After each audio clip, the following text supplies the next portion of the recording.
ಅದೇ ನಾನು ಹೇಳ್ತಾ ಇದ್ದೀನಿ ಅಂದರೆ ನಾನು ದೇವೇಗೌಡಜಿ ಅವ್ರ ಮನೆಗೆ ಬಂದಾಗ ಯಾವಾಗಲೂ ಪ್ರತಿ ಸತಿ ಬಂದಾಗಲೇ ಕೂಡ ಚೆನ್ನಮ್ಮ ಅವರು ತುಂಬ ಪ್ರೀತಿಯಿಂದ ತುಂಬ ತಾಯಿ ಥರ ನಮ್ಮನ್ನು ನೋಡ್ತಾಯಿದ್ರು, ಪ್ರೀತಿ ಕೊಡ್ತಾಯಿದ್ರು, ಮಾತಾಡಿಸ್ತಾಯಿದ್ರು.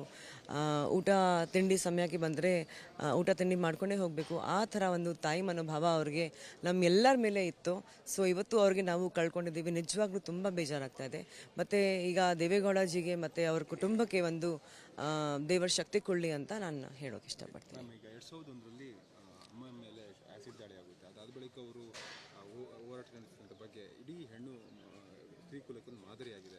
ಹೌದು, ಖಂಡಿತ ನಾನು ಹೇಳ್ತೀನಿ. ಅವರು ಸ್ಟ್ರಾಂಗ್ ಲೇಡಿ, ಅವರಲ್ಲಿರೋ ಶಕ್ತಿ ಒಂದು ಏನಿದೆ ಅದು ಕಾಣಿಸುತ್ತೆ ನಮಗೆ. ದೇವೇಗೌಡಜಿ ಹೇಗೆ ಈ ವಯಸ್ಸಲ್ಲಿ ಕೂಡ ಇಷ್ಟು ಆ್ಯಕ್ಟಿವ್ ಆಗಿದ್ದಾರೆ, ಇಷ್ಟು ಸ್ಟ್ರೆಂತಿಂದ ಅವರು ಎಲ್ಲ ಕಡೆ ಓಡಾಡ್ತಾ ಇದ್ದಾರೆ, ಎಲ್ಲ ವಿಷಯದಲ್ಲಿ ಅವರು ಇನ್ವಾಲ್ವ್ ಆಗಿದ್ದಾರೆ.